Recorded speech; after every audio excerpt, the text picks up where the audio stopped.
আরেকটা কথা মাথায় আঘাত করছে, একটু বলে রাখি। রাসূল সাল্লাল্লাহু আলাইহি সাল্লাম একদা বলছেন আবু মুসা আশআরীকে, কাইফা বিকুম আবি জামানিন, যুগের কি হবে, তোমাদের কি হবে, যুগের কি হবে, তোমাদের কি হবে। এদা উবকিতুম ফি হুসালাতি মিনান নাস, যখন সমাজের সবাই হবে আগাছা, খারাপ, প্রায় সবাই যখন খারাপ মানুষ হবে, তখন তোমাদের কি হবে, যুগের কি হবে। অরুজা ও আরাজল আমানত অল আহাদ, যখন আমানত উঠে যাবে, ওয়াদা অঙ্গীকার উঠে যাবে, কারো ভিতরে আমানতদারি থাকবে না, ওয়াদা অঙ্গীকার থাকবে না, তখন তোমাদের কি হবে, যুগের কি হবে, তোমাদের কি হবে, যুগের কি হবে। তখন সাহাবী বললেন, বলেন, আপনি বলেন কি করতে হবে। ফামাতা আমরুনি, পরিস্থিতি এমন হলে কি করতে হবে আপনি বলেন। তখন আল্লাহ রাসূল বলছেন, এক, আলজেম লিসানাক, মুখখান বন্ধ রেখো। দুই, অলজেম বাইতাক, বাড়িতে থাকিও, জরুরি প্রয়োজন ছাড়া বাড়ি থেকে বের হয়েও না। তখন একজন সাহাবী বলছেন, আচ্ছা আল্লাহ রাসূল, সমস্যা যদি এরকমই হয়, সামাজিক অবস্থা যদি এত খারাপ হয়, আপনার কথা আমি বুঝলাম যে আমি বাড়িতে থাকলাম, বাইরে গেলাম না, তো শত্রু পক্ষ যদি বাড়িতে এসে আমাকে মারে, তাহলে আমি কি করব? সাহাবীর জিজ্ঞাসা। তখন আল্লাহ রাসূল বলছেন, শোনো, ওই সময় আদমের দুই ছেলের ভালোটার মতো হইও। আদমের এক ছেলে বললে, হাবিল তোকে হত্যা করব। কাবিল বলছে হাবিলকে, হাবিল তোকে হত্যা করব। তা হাবিল বলছে, তুমি আমাকে মারো মারো, আমি তোমাকে মারবো না। আল্লাহ রাসূল বললেন যে পরিস্থিতি যদি এমন হয়, তাহলে তুমি আদমের দুই ছেলের ভালোটার মতো হইও। তার মানে মুখ বন্ধ রেখো, বাঁচার পথ। ইদফা বিল্লাতি হে আহসান, মুহাম্মদ সাল্লাল্লাহু আলাইহি সাল্লাম কথা বলার সময় প্রতিপক্ষ যা বলেছে, শত্রু হোক, দুশ্মন হোক, বন্ধু হোক, সে যেই হোক না কেন, আর সামাজিক অবস্থা তো গেছে, দলীয় দাপটে একজন আর একজনকে জেলে দিতে পারলেই বাস, মারতে পারলেই বাস, দমাতে পারলেই বাস, মামলা করতে পারলেই বাস। জজ জানে না যে 20 বছর থেকে লোকটা পাবনা জেলে আছে, ও কেন আছে, আমি তাকে কেন জেলে দিলাম। ওই লোকটাও জানে না ব্যাপারটা কি, আমি কেন জেলে। যেদিন মারামারি হয়েছে, সাক্ষী বলছে আমি তাকে দুই চোখে মারতে দেখেছি, ও তো পাবনাতেই ছিল না, তো সাক্ষী বলছে আমি তাকে দুই চোখে মারতে দেখেছি। তাহলে সাক্ষী জানে না ঘটনা কি, জজ জানে না ঘটনা কি, উকিল জানে না ঘটনা কি, শুধুমাত্র যে সাজিয়েছে সেই জানে। যার জন্য আল্লাহ রাসূল বলেছেন, পৃথিবীতে সবচেয়ে বড় পাপ তিনটে। এক, শিরক করা। দুই, বাপ মায়ের অবাধ্য চলা। তিন, মিথ্যা সাক্ষী। পৃথিবীতে সিরিয়ালে সবচেয়ে বড় পাপের 3 নম্বর পাপ হলো মিথ্যা সাক্ষী দেওয়া। জেনা বড় পাপ আছে, সিরিয়ালে এখানে আসেনি। সুদ বড় পাপ আছে, সিরিয়ালে এখানে আসেনি। মানুষ হত্যা বড় পাপ আছে, সিরিয়ালে এখানে আসেনি। বদনাম, গীবত, হিংসা বড় পাপ, সিরিয়ালে এখানে আসে। সিরিয়ালে একে আছে শিরক, দুই আছে বাপ মায়ের অবাধ্য, তিনে আছে মিথ্যা সাক্ষী। সম্মানিত দিনী ভাই বোন, আল্লাহ তাআলা বলেন, মুহাম্মদ জাদিলহুম বিল্লাতি হি আহসান, যখন আপনি মানুষের সাথে কথা প্রসঙ্গে তর্কে লিপ্ত হবেন, বাক বিতণ্ডে লিপ্ত হবেন, তখন প্রতিপক্ষ যা বলেছে আপনারটা তার চেয়ে উত্তম হতে হবে, সুন্দর হতে হবে। এটা আদেশ, আল্লাহর আদেশ আমাদের নবীকে। মহান আল্লাহ বলেন, ফাবিমা রাহমাতিম মিনাল্লাহ লিনতা লাহুম ওয়ালা কুনতা ফাদ্দান গালিদাল কলব লানফাসু মিন হাওলিক। মুহাম্মদ সাল্লাল্লাহু আলাইহি সাল্লাম, আল্লাহর পক্ষ থেকে বড় দয়া যে আপনি নরম স্বভাবের হয়েছেন। আপনার স্বভাবটা যদি কর্কশ খারাপ হতো, তাহলে মানুষ আপনার পাশ থেকে সরে যেত। এটা আল্লাহর একটা দয়া। আল্লাহ নিজেই বলছেন আমাদের নবীকে। তারপর বলছেন, শোনেন, এক, ফাফু আনহুম, মানুষ যত অন্যায় করেছে সব মাফ করে দেন, প্রতিশোধ নেবেন না, সব মাফ করে দেন। দুই, আস্তাগফির লাহুম, ওরা যে আপনাকে গালি দিয়ে পাপ করেছে, আপনি আল্লাহকে বলেন, আল্লাহ ওরা আমাকে গালি দিয়ে পাপ করেছে, এটা তুমি মাফ করে দাও। এর নাম সদাচরণ। আমি আর আপনি তো সব সময় ক্ষমতা নিয়ে দিন কাটাচ্ছি। ক্ষমতা নিয়ে দিন কাটাবেন না। ১৫০০ বছর পরে হলো ফেরাউন ডুবে গেছে, আর আপনাদের নেত্রীর সময় মাত্র ৪৫ মিনিট। কাজেই ক্ষমতা দেখে কিছু করতে চাহেন না। ক্ষমতা যে টিকে না তা আপনারাই তার প্রমাণ। খুলনার অঘোষিত সম্রাট এরশাদ শিকদার তার প্রমাণ। মেয়ের মাথায় হাদার মতো পরিবেশ আসেনি। রাতে রাতে দেশ দখল করেছেন প্রেসিডেন্ট সাদ্দাম, তার প্রমাণ। ক্ষমতা টিকে না। ১৫০০ বছর পরেও ফেরাউনের কি হয়ে গেছে? ক্ষমতা হারিয়ে গেছে। ১৫, ১৬, ১৭ বছর পরে আবার সময় মাত্র ৪৫ মিনিট। কাজেই আর একটা দেখে নিজেকে হিসাব করতে হবে। নরম হয়ে বসবাস করেন, দিন মজুরি করে খান, সারাদিনে টাকা শেষ। চাকরি করে খান, ২৫ দিনে বেতন শেষ হবে, ৫ দিন ধার কর্জে চলবে মোটামুটি।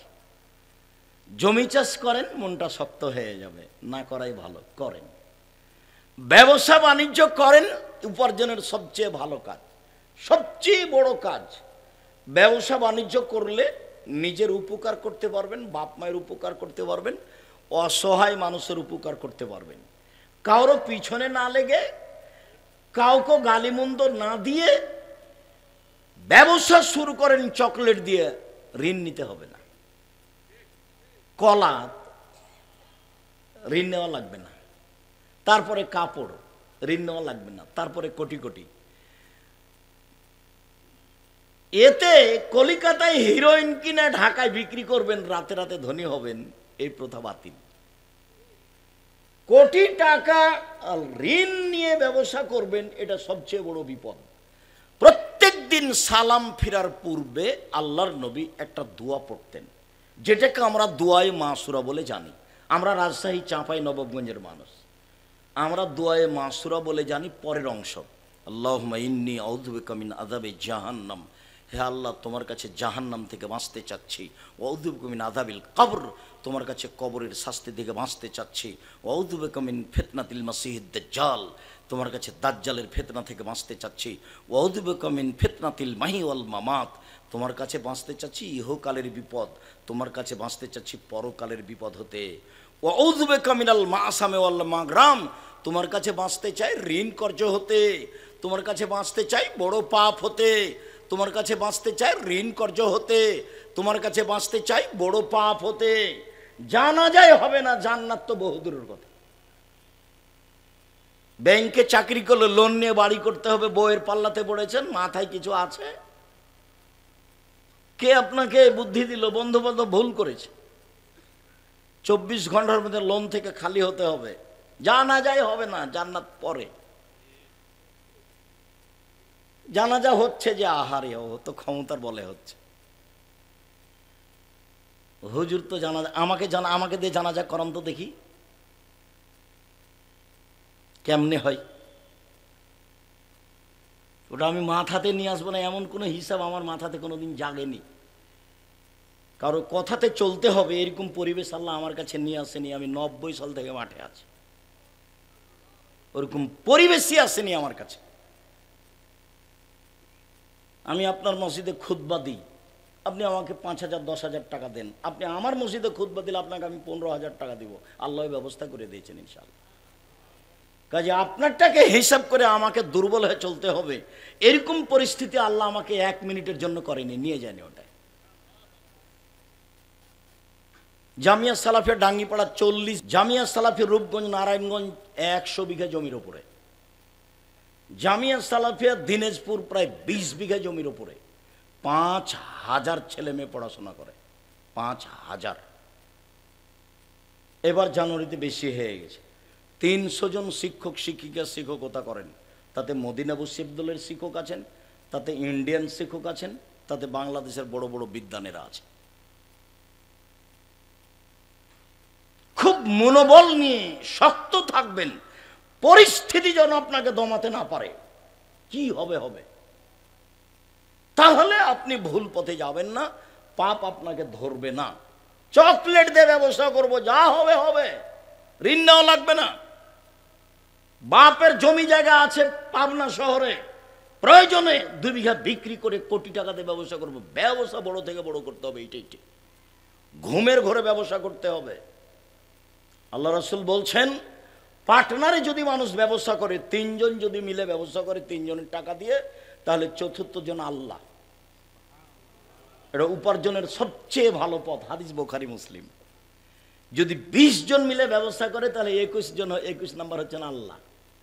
এদের মধ্যে যদি একটু ত্রুটি ঢুকে যায়, তাহলে আল্লাহ বলবেন তোমরা করো, আমি গেলাম। তো একাই ব্যবসা করেন, তখন আল্লাহ রাসূল বলছেন, তাজেরা সাদেকা কোন ইয়াউমুল কিয়ামা মা শুহাদা ওয়া সিদ্দিকুল আম্বিয়া। সত্যবাদী ব্যবসায়ীরা বিচারের মাঠে সিদ্দিক, শুহাদা, নবীগণের সাথে থাকবেন। সত্যবাদী ব্যবসায়ী। এত কেন আল্লাহ রাসূল বেশি বলছেন? আরো শোনেন না, আল্লাহ রাসূল বলছেন, আত-তিজারাত মাল কিদওয়াল আলাপ। ব্যবসায় অনেক সময় মিথ্যা কথা চলে আসে, ব্যবসায় অনেক সময় কসম চলে আসে। ফাসুবহু বিসাদাকা, তোমরা দান করে এটা মিটিয়ে দাও। এটা একটা উপার্জনের পথ। কিন্তু আল্লাহ রাসূল কিভাবে বলছেন? ঋণ নিয়ে কিছু করবেন না। দিন রাত আল্লাহ রাসূল ঋণ থেকে বাঁচতে চাইতেন। আহাল পরিবার খেতে পায় না, তখন ঋণ নেওয়া জায়েজ বলেছেন, নিজেও নিয়েছেন। কিন্তু সাংসারিক সুবিধার জন্য, ব্যবসার জন্য ঋণ নিতে হবে, আল্লাহ রাসূল দিন রাত তার থেকে বাঁচতে চেয়েছেন। বলছিলাম, 1, প্রতিপক্ষকে ক্ষমা করবেন, তার নাম সদাচরণ। 2, প্রতিপক্ষের জন্য আল্লাহর কাছে ক্ষমা চাইবেন, তার নাম সদাচরণ। সে যত বড়ই অপরাধী হোক না কেন, মাফ করতে শিখতে হবে। মাফ করতে শিখতে হবে, জরুরি। জান্নাত পাবে, দামি জান্নাত ওরা, আল্লাযীনা ইউনফিকুনা ফিস সাররাই ওয়াজ যাররাই ওয়াল কাযিমিনাল গায়জ ওয়াল আফিনা আনিন নাস। যারা সচ্ছল অসচ্ছল অবস্থায় দান করতে পারে, এরা দামি জান্নাত পাবে। 2, যারা মানুষকে মাফ করতে পারে। 3, যারা রাগকে দমন করতে পারে। রাগ দিয়ে প্রতিশোধ নিতে হবে না, নইলে খারাপ হয়ে যাবে। রাগ করে কথা বললে কথা এলোমেলো হয়ে যাবে, টিকতে পারবেন না, পরে অপমান হতে হবে, মানুষের কাছে ক্ষমা চাইতে হবে। রাগ উঠে গেলে বাড়ি চলে আসেন, বিছানায় শুয়ে যান, যা হবে হবে, জমি জায়গা লুটে নিয়েছে। রাগের ফল খারাপ, আল্লাহ বলছেন এভাবে। চলেন, সদাচরণ এমন একটা ইবাদত, যা দিয়ে সবচেয়ে দামি জান্নাত পাওয়া যায়, সবচেয়ে দামি। আবু মালিক আশআরী রাদিয়াল্লাহু তাআলা আনহু বলেন, রাসূল সাল্লাল্লাহু আলাইহি সাল্লাম একদা বললেন, ইন্না ফিল জান্নাতে গোরাফ ইউরা যাহিরুহু মিন বাতিনুহু মিন জাহিরিহা। জান্নাতে কতগুলি দামি দামি ঘর রয়েছে, খুব উন্নত মানের পদার্থ দিয়ে তৈরি। সাহাবীগণ বললেন, লেমন হাজিহি, আল্লাহর নবী, এত দামি ঘর কে পাবে? তখন আল্লাহ রাসূল বললেন, লেমন আলানাল কালামা, যার স্বভাব ভালো সে পাবে, যার চাল চলন ভালো সে পাবে। দামি জান্নাত। কই বললেন না তো যে তাহাজ্জুদ পড়বে সে পাবে। এরপরে অবশ্য 3টে বলেছেন। 1, আতামা, দুস্থ গরিব ফকির মিসকিন যে খেতে দিবে সে পাবে। তারপরে বলেছেন অতাবা সিয়ামা, নিয়মিত যে নফল সিয়াম থাকে, বৃহস্পতিবার সোমবার, প্রতি মাসে 3 দিন। বৃহস্পতিবার সোমবার সিয়াম থাকার জন্য প্রাণপণে চেষ্টা করবেন। যে কোনো মূল্যে সাহারি খান আর না খান। সাপ্তাহিক পাপ নেকি কোন 2 দিন পেশ করা হয়? বৃহস্পতিবার সোমবার। আল্লাহ নবী বলতেন যে আমার মনটা চায় তো ফাইহুবাই উরাদাম এলানা সাইম, আমার মন চায় আমার যখন আল্লাহ রিপোর্ট দেখবে তখন দেখুক যে সেম আছে, এই নাও বৃহস্পতিবার সোমবারের রিপোর্ট নাও, আমি সেম আছি। বাৎসরিক রিপোর্ট শ্রাবণ মাসে পেশ করা হয়, তো শ্রাবণ মাসে কোন দিন পেশ করা হয় তার জানা ছিল না আমাদের নবীর, যার কারণে তিনি বেশি বেশি সিএম থেকে খালি রিপোর্ট ধরতেন, খালি রিপোর্ট ধরতেন, কবে যে হিসাব পেশ করা হবে আবার আমি সিএম থাকবো না এটা যেন না হয়, তো বেশি বেশি সিএম, বেশি বেশি সিএম। কিভাবে কিভাবে ভারত বাংলাদেশ পাকিস্তানের আলেম ওলামা জেনে নিলেন সেদিন নাকি 15 শ্রাবণ। তাই তারা কলকারখানা, অফিস আদালত, কোচকাটারি, শিক্ষা প্রতিষ্ঠান সব কিছু বন্ধ করে রাতে গোসল করে আতর গোলাপ মেখে সিয়াম থাকে। আল্লাহ রাসূল এটা বুঝতে পারেননি, জানতে পারেননি, যার কারণে তিনি বেশি বেশি সিয়াম থাকতেন রিপোর্ট ধরার জন্য। 4 অসল্লা বিল্লাহি ওয়ান নাস নিয়ে মানুষ যখন ঘুমিয়ে তখন সালাত আদায় করে রাতে, রাতে তাহাজ্জুদ, ওগুলো ভালো মানুষের স্বভাব, রাতে তাহাজ্জুদ পড়া। সবচেয়ে দামি নেকি সে পাবে যার চাল চলন ভালো। শুধু তাই নয়, জান্নাতুল ফেরদাউস সে পাবে যার চাল চলন ভালো। এক খেয়ালে চেয়ে থাকেন, আমি বলছি। উমামা বাহেলি রাদিয়াল্লাহু তাআলা আনহু বলেন, রাসূল সাল্লাল্লাহু আলাইহি সাল্লাম বলেছেন, আনা যাইমুন বিবাইতিন লিমান তারাকাল মেরা ওয়াইন কানা মুহিক্কান। সত্য হলেও কেউ যদি তর্ক না করে, তর্ক ছেড়ে দেয়, আমি মুহাম্মদ সাল্লাল্লাহু আলাইহি সাল্লাম তাকে জান্নাতে একটা ঘর নিয়ে দেব। তর্ক, আব্দুর রাজ্জাক সাহেব এটা বলেছেন, আরে না এটা বলেছেন, আরে না এটা বলেছেন, আসসালামু আলাইকুম, গেলাম ভাইজান আপনি থাকেন, আমি তর্ক করতে রাজি নই। এই লোককে আল্লাহর নবী একটা জান্নাতে ঘর নিয়ে দিবেন বলে তিনি দাবি জানিয়েছেন, স্বীকৃতি দিয়ে গেছেন।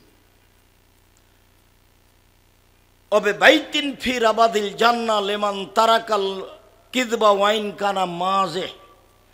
কেউ যদি মজাক করে হলেও মিথ্যে না বলে, আমি মুহাম্মদ সাল্লাল্লাহু আলাইহি সাল্লাম তাকে জান্নাতে একটা ঘর নিয়ে দিব।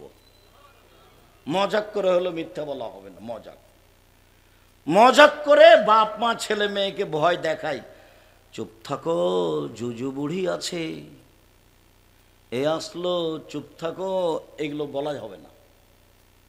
অন্য কথা বলেন, আব্বু আসো আসো, এই জন্য আব্বু আসো, মায়ে ডাকছে, কিছুই নাই হাতে, এটা নিষেধ, এটা প্রতারণা, এটা প্রতারণা, ধোঁকা।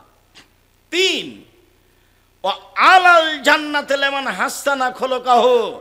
পৃথিবীর মানুষ শোনে রেখো, আমি জান্নাতুল ফেরদাউস নিয়ে যাব সেই লোককে যে তার চাল চলনকে ভালো করলো, যার স্বভাব ভালো, আমি মুহাম্মদ সাল্লাল্লাহু আলাইহি সাল্লাম তাকে জান্নাতুল ফেরদাউস নিয়ে দেব। পৃথিবীতে এমন কোনো ইবাদত নেই যেটা দিয়ে জান্নাতুল ফেরদাউস পাওয়া যেতে পারে সরাসরি, এরকম কোনো আমল নেই দুনিয়াতে, সদাচরণ ছাড়া। সদাচরণ কি জিনিস? ভালো কথা, ভালো কর্ম, ভালো কথা, ভালো কর্ম। আজকের পরে জিন্দেগিতে কোনোদিন জোর করে কিছু করার চেষ্টা করবেন না, কাউকে খাটো করবেন না।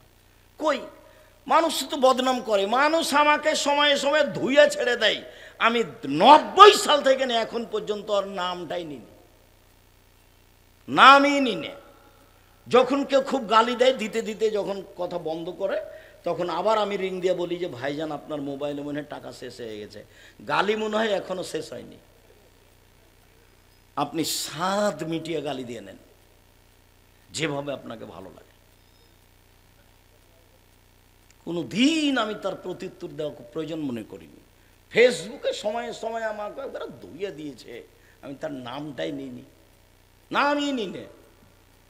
খুব বিরক্ত হয়ে একবার বলেছিলাম যে আপনাকে তো আমি মানুষই মনে করি না, তো আমি কি বাসে বসবো। খালি যখন তখন বলে আসেন, বাসে বসেন, আসেন এখানে, এই বলতে থাকে বলতে থাকে বলতে থাকে। তো একদিন বলেছি ভাইজান আপনাকে তো আমি মানুষই মনে করি না, আমি কি দিয়ে আপনার সাথে বসবো। প্রতিশোধ নিয়ে জীবনে কারো প্রয়োজন নাই। প্রতিশোধ নিয়ে মানুষকে দমিয়ে, ক্ষমতা দেখিয়ে, দাপট দেখিয়ে, জেল হাজতে দিয়ে, অপমান করে কিছু করা যায় এই হিসাব ভুল। নরম হন, মানুষে ভালোবাসবে, আল্লাহ ভালোবাসবেন, জান্নাত পাওয়া যাবে। তার নাম ভালো চালচলন, তার নাম জান্নাতুল ফেরদাউস। মনে রাখবেন, পৃথিবীতে এমন কোনো ইবাদত নেই যার বিনিময় জান্নাতুল ফেরদাউস সদাচরণ ছাড়া।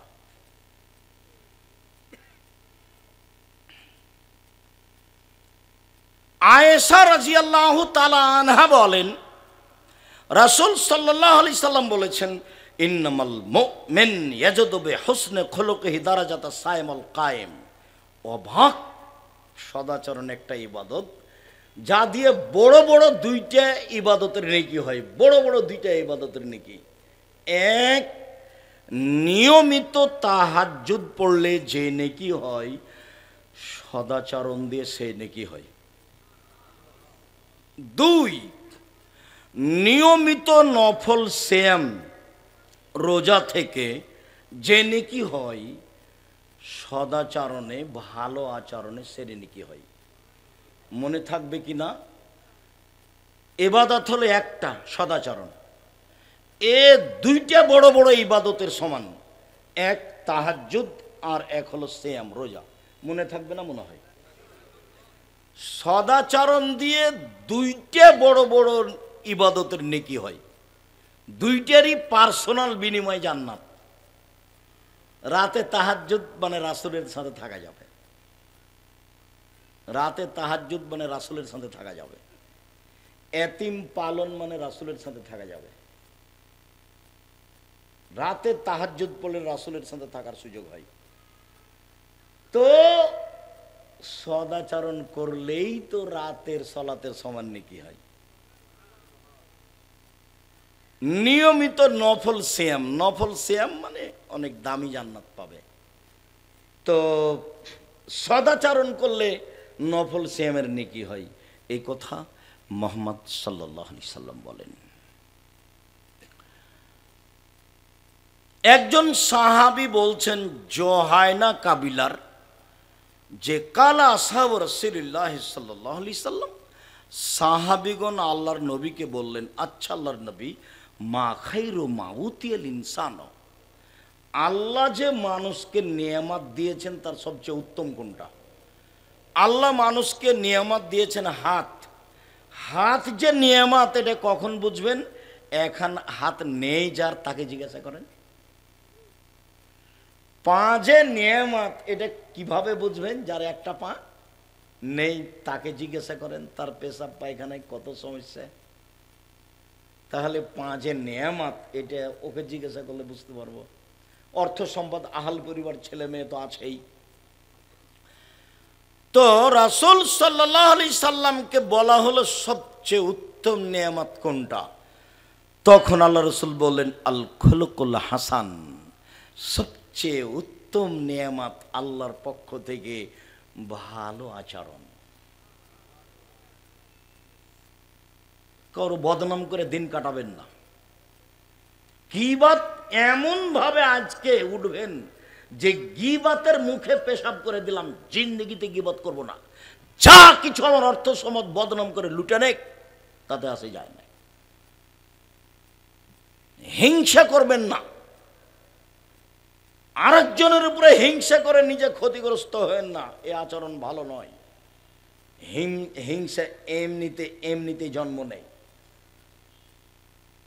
এক হুজুর আর এক হুজুরের সাথে কথা বলে না, শয়তান পাগল করেছে হুজুরকে। আমি বলছি মওলানা সাহেব আসেন জামিয়া সালাফে বক্তব্য দেওয়ার জন্য, তা হাসছে। বলছে আপনি আসতে পারবেন না। তো আবার হাসছে। তখন বলছি আপনার বাপও পারবেন।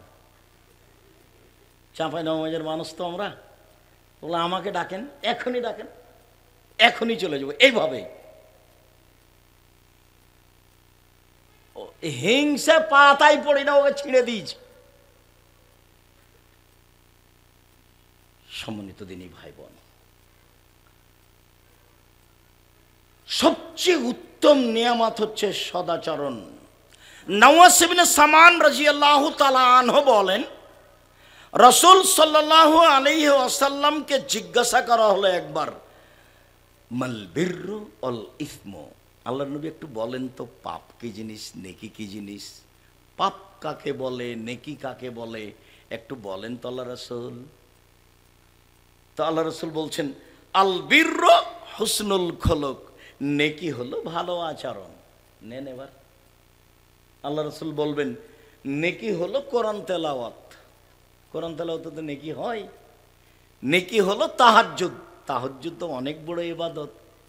নেকি হলো কুরবানি, বড় বড় ইবাদত যেগুলো জান্নাত পর, কুরবানি তার একটা। আল্লাহ রসুল এগুলো বলবেন। তো জিজ্ঞাসা করা হলো নেকি কি জিনিস, আল্লাহ নবী উত্তরে কি বললেন?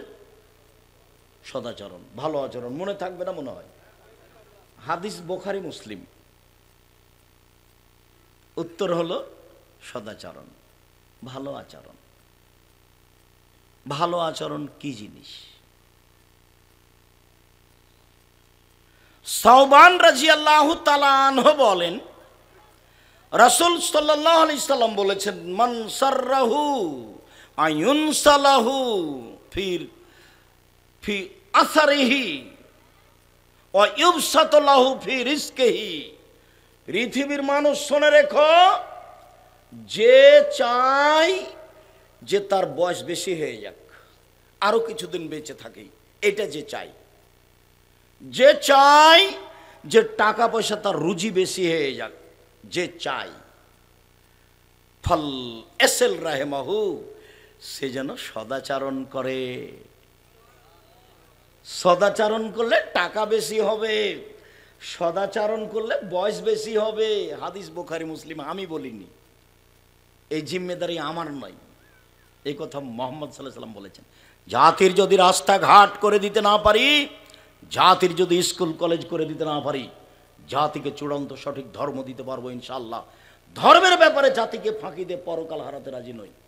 সকাল হতে হতে বড় ভাইয়ের হাত ধরে ক্ষমা নেবেন আপনি। গন্ডগোল আপনার বড় ভাইয়ের কারণে হয়েছে, ক্ষমা আপনাকে নিতে হবে। উপস্থিত বৈঠকের দিনই মুসলিম বোন, গন্ডগোল হয়েছে আপনার বড় বোনের কারণে, আপনি ছোট বোন, ক্ষমা আপনাকে দিতে হবে। গন্ডগোল হয়েছে আপনার বড় জায়ের কারণে, যা বুঝেন আপনারা, দুই ভাইয়ের স্ত্রী দুজন, যা যা গন্ডগোল বড় জায়ের কারণে হয়েছে, এ কথাই ঠিক। আপনি ছোট যা, আপনাকে সকাল হতে হতে হাত ধরে ক্ষমা নিতে হবে। হাদিস বুখারী মুসলিম, আল্লাহ নবী এটাই বলেছে। একদিন এক সন্ধ্যায় মানুষের সাথে কথা বন্ধ করে কাটাবেন না, মানুষের সাথে খারাপ আচরণ দেখে কাটাবেন না। একদিন দেখেছিলেন বয়স 40, এখন দেখছেন 60, তারপর দেখবেন একদিন নেই। অল্প দিন বাঁচতে এসে মানুষের সাথে খারাপ আচরণ করে বাঁচবেন না, এটা খুব ক্ষতিকারক। বিচারের মাঠে নেকি দিয়ে বুঝিয়ে দিতে হবে সব। তখন তো আর টাকা পয়সা থাকবে না, তখন তো আর হাত ধরে ক্ষমা নিতে পারবেন না, ভাইজান ভুলটা হয়ে গেছিল, আমাকে মাফ করেন, এটা তো আর বলতে পারবেন না। তো কি দিয়ে এটা পরিশোধ হবে? কি দিয়ে? নেকি দিয়ে। যদি নেকি না থাকে তাহলে ওর পাপ নিতে হবে বিচারের মাঠে। এভাবে বিচার, হাদিস বুখারী মুসলিম, এভাবে রাসূল সাল্লাল্লাহু আলাইহি ওয়াসাল্লাম বিচার করেছে। সদাচরণের খুব দাম। সদাচরণ কি জিনিস? আবু হুরায়রা রাদিয়াল্লাহু তাআলা আনহু বলেন, রাসূল সাল্লাল্লাহু আলাইহি ওয়াসাল্লাম বলেছেন যে রাহিমুস সোহনাতুন মিনার রহমান, সদাচরণ রহমান থেকে বের হয়েছে। রহমান দয়া, ভালো আচরণ, এখান থেকে সদাচরণ বের হয়েছে। কাল আল্লাহ তাআলা, আল্লাহ তাআলা বলেন, পৃথিবীর মানুষ শুনে রেখো, আমি আল্লাহ বলছি সদাচরণ, মান ওয়াসালাকে ওয়াসালতুহু, তোমাকে যে নিবে আমি আল্লাহ তাকে নিব। ওমান কাতাকে কাতাতুহু, তোমাকে যে ছেড়ে দিবে আমি তাকে ছেড়ে দিব। যার সদাচরণ নেই তারা আল্লাহ নেই। তো কিভাবে থাকে, কিভাবে খায়? হিন্দু যেভাবে খায়, হিন্দু খেতে পায় না, ও তো অনেক টাকা পয়সা রাখে। ইহুদি খ্রিস্টান তো অনেক টাকা পয়সা রাখে। তো যার সদাচরণ নেই তার তো আল্লাহ নেই, তো বাঁচে কিভাবে? ইহুদি যেভাবে ও বাঁচে কিভাবে, খ্রিস্টান যেভাবে ও বাঁচে কিভাবে, হিন্দু যেভাবে। আল্লাহ নবী বলেছেন, কথা শেষ। হাদিস বুখারী মুসলিম, মান অসালাকে অসালতহু, তোমাকে যে নিবে আমি তাকে নিব। অমান কাতাকে কাতাতহু, তোমাকে যে ছেড়ে দিব আমি তাকে ছেড়ে দেব।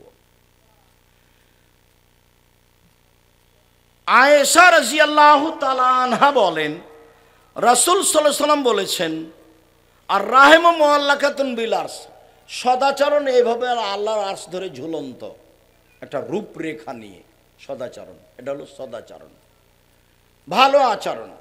রূপরেখা নিয়ে ভালো আচরণ বলে পৃথিবীর মানুষ শুনে রেখো, মান ওয়াসালানি ওয়াসালাহুল্লাহ, আমাকে যে নিবে আল্লাহ তাকে নিবেন, ওমান কাতানি কাতাহুল্লাহ, আমাকে যে ছেড়ে দিবে আল্লাহ তাকে ছেড়ে দিবেন। সদাচরণ বলছে, হাদিস তো বুখারী মুসলিম, প্রায় হাদিস সব গড়ান বুখারী মুসলিমের হাদিস সব। সদাচরণ এভাবে ঝুলন্ত অবস্থায় বলছে, আমাকে যে নিবে আল্লাহ তাকে নিবেন, আমাকে যে ছেড়ে দিবে আল্লাহ তাকে ছেড়ে দিবেন। রাসূল সাল্লাল্লাহু আলাইহি ওয়াসাল্লাম একদা বলছেন, আল্লাহু লা ইউমিনু, আল্লাহু লা ইউমিনু, আল্লাহু লা ইউমিনু, আল্লাহর কসম ও মুমিন নয়, আল্লাহর কসম ও মুমিন নয়, আল্লাহর কসম ও মুমিন নয়। কিলা মান ইয়া রাসূলুল্লাহ, তো সাহাবীগণ বলছেন, আল্লাহর নবী আপনি কার কথা বলছেন? বারবার যে বলছেন যে ও মুমিন নয়, মুমিন না, সে কে? তখন আল্লাহ রাসূল বলছেন, মাল্লা ইয়ামান জারহু বায়াকাহু, যে তার প্রতিবেশীকে কষ্ট দেয় সে মুমিন নয়। ভালো মানুষ আব্দুর রাজ্জাক বিন ইউসুফ কি না, প্রতিবেশীকে জিজ্ঞাসা করতে হবে, তাহলে ধরা পড়বে কেমন ভালো মানুষ। একটা লোক এসে বলছে আল্লাহ রাসূলকে, আল্লাহ রাসূল কাইফা আলামুন্নি আসাত আহসান্ত, আমি কি দিয়ে বুঝবো যে আমি ভালো মানুষ আমি খারাপ মানুষ? আল্লাহ রাসূল বলেন তো আমি কি দিয়ে বুঝবো আমি ভালো মানুষ আমি খারাপ মানুষ? তখন আল্লাহ রাসূল বলছেন, এজা সামাইতা মিন জিরানাকা ইয়াকুলান আনতা আহসানতা ফাকাদ আহসানতা, যখন তোমার প্রতিবেশী বলবে তুমি ভালো তখন তুমি ভালো। ওয়াইজা সামাইতা মিন আনতা আসাতা ফাকাদ আসাতা, যখন তুমি প্রতিবেশী থেকে শুনবে তুমি খারাপ তখন তুমি খারাপ। আমি কিন্তু অনুবাদক, এখানে আমার কিছু করারও নেই, কিছু বলারও নেই। মুহাম্মদ সাল্লাল্লাহু আলাইহি ওয়াসাল্লাম এভাবে বলেছেন, আমি আপনাকে বাংলা করে দেখাচ্ছি।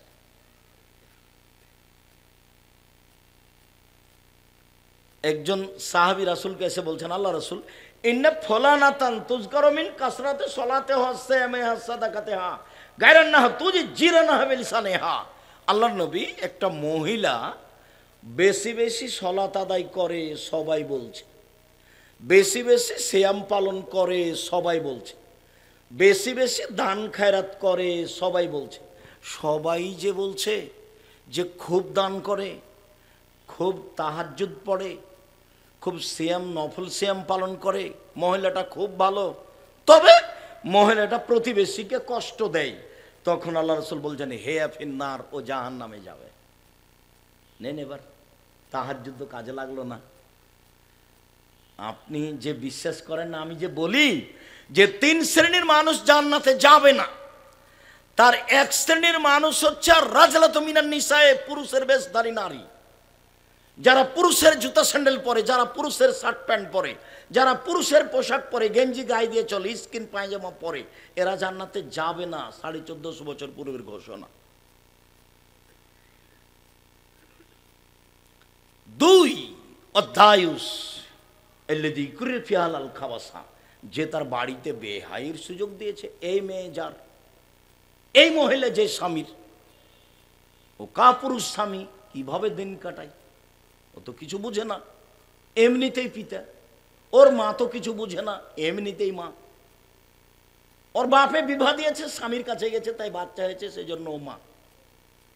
মা কাকে বলে তার তো কোনোদিন হিসাব নেই। 1 মিনিট, একটু পরে সদাচরণের কথা আসছে, যেহেতু এখানে কথাটা মনে পড়েছে, মাথায় বারবার আঘাত করছে, একটু বলে নি।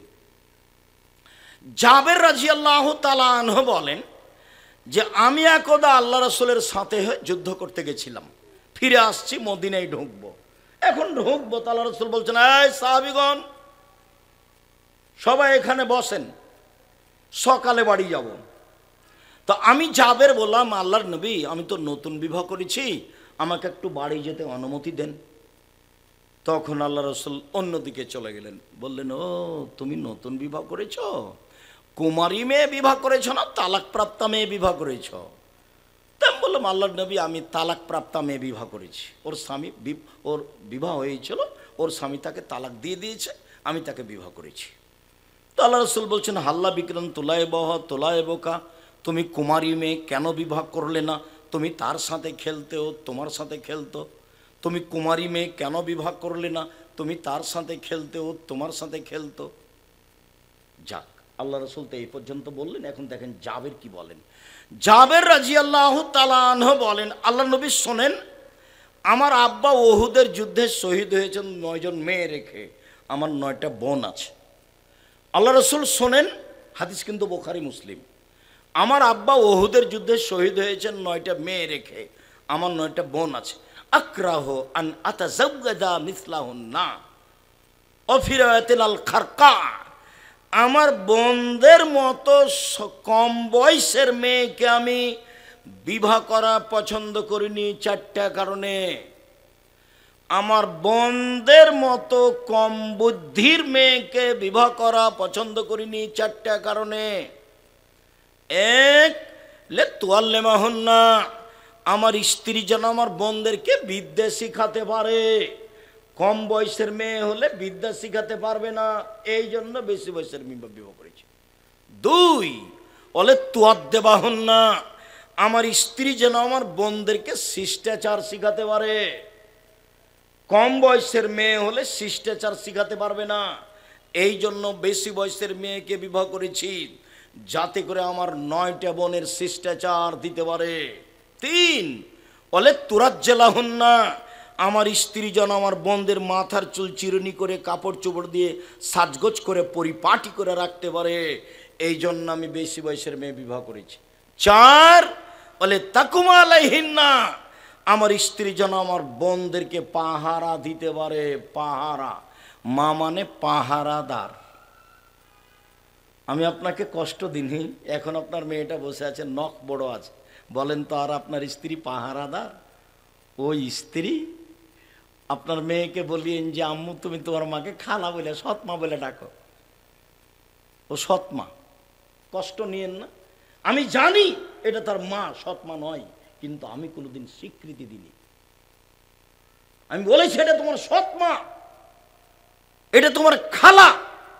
নবী বলেছেন নবীগণের বৈশিষ্ট্য 10টি, সব নবীর খাসলাত ছিল 10টি, সব নবীর অভ্যাস ছিল 10টি, সব নবীর নিয়ম নীতি ছিল, স্বভাব ছিল 10টি।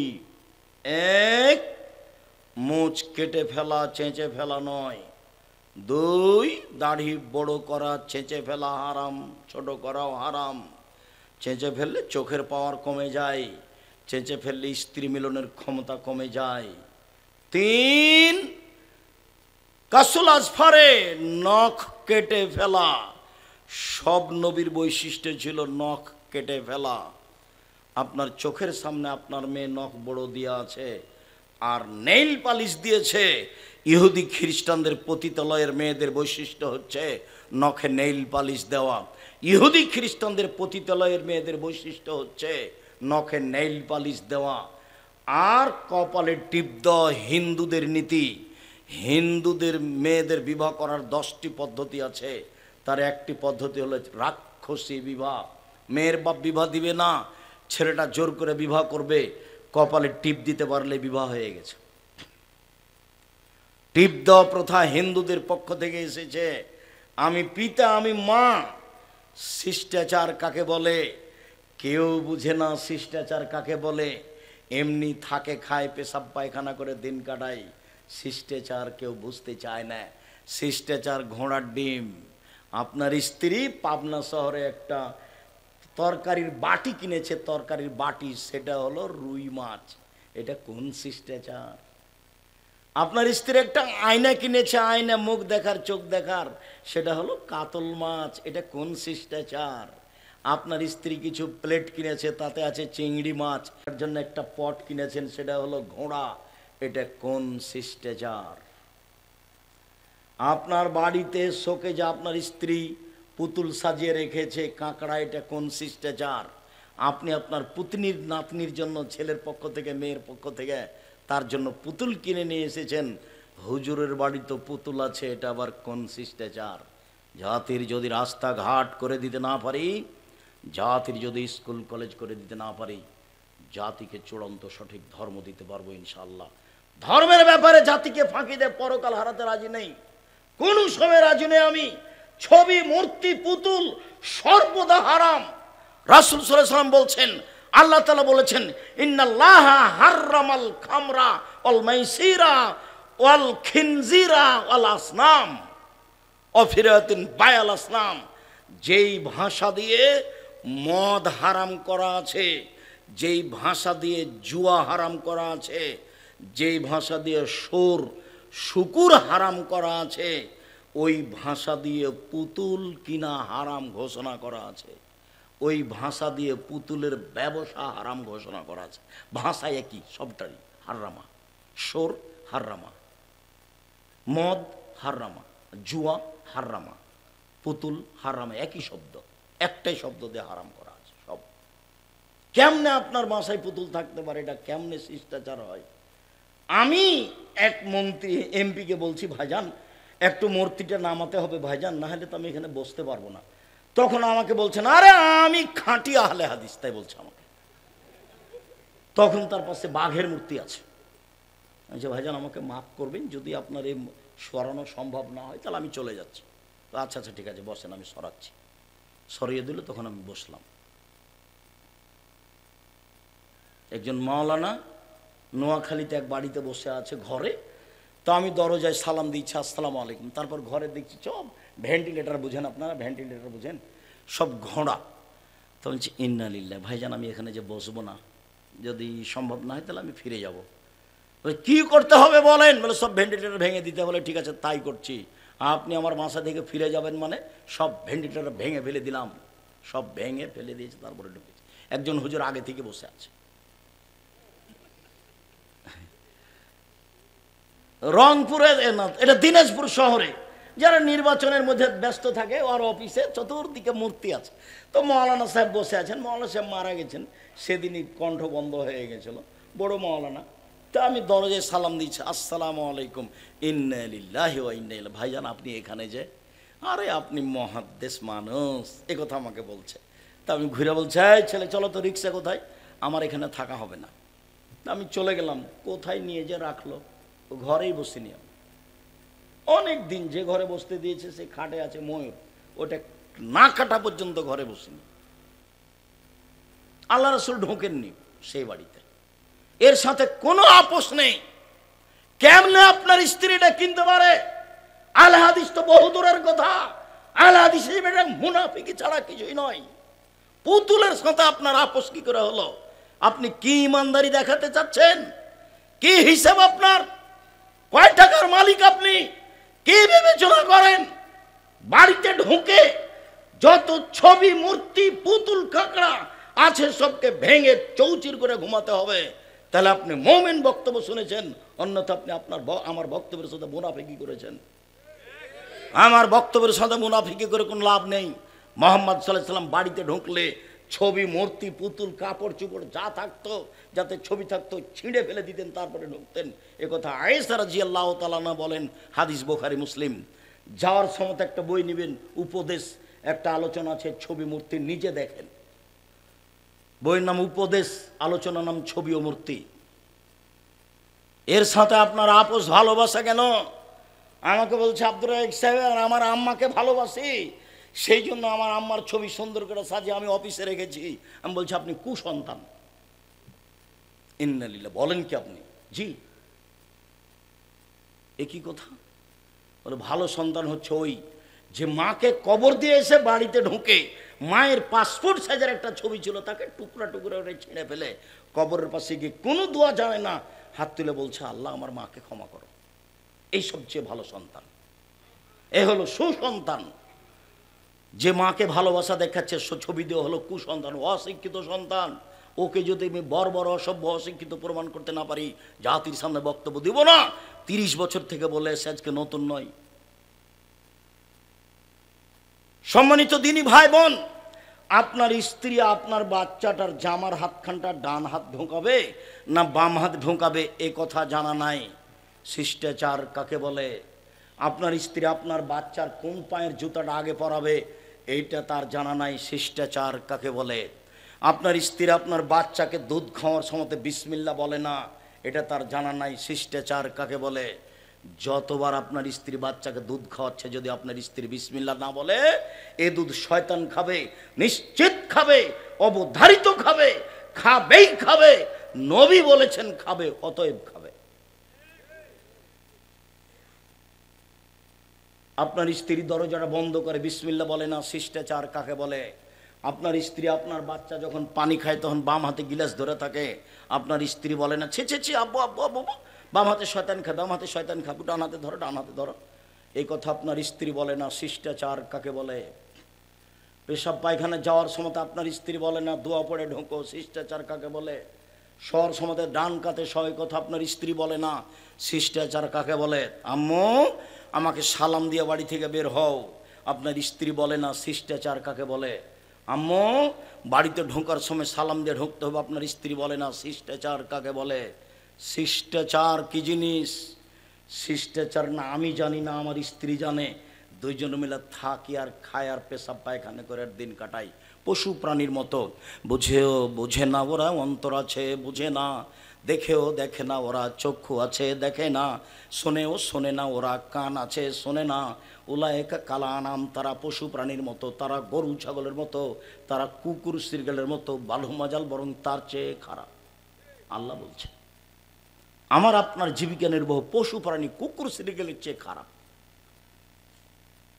এটা তো পাবনা, রংপুর হলে বলতাম, বৃহত্তর রংপুর, বৃহত্তর দিনাজপুর, বলতাম এই ছেলে তোমার আব্বাকে যদি আমি কুকুর শৃগালের চেয়ে খারাপ প্রমাণ করতে না পারি বক্তব্য দেব না। কিভাবে আব্দুর রাজ্জাক সাহেব? তোমার দাদা মরা 10 বছর হলো, তোমার দাদা 15 শতক জমি রেখে গেছে, তোমার বাপ নিবে 10 শতক, তোমার ফুফু নিবে 5 শতক, তোমার ফুফু নিবে বিকালে আর তোমার বাপ নিবে সকালে, এটা প্রমাণ করো দেখি। বলে না একসাথে নিবে। তো 10 বছর হলো তোমার দাদা মরা, এখন পর্যন্ত তোমার বাপ তোমার ফুফুকে জমি দেয়নি, বলো তোমার বাপ কুকুর শৃগালের চেয়ে খারাপ না ভালো? বলছে ঠিক বলেছে। এখন কি করতে হবে? তুমি তো বলছো ঠিক বলেছে, এখন কি করতে হবে?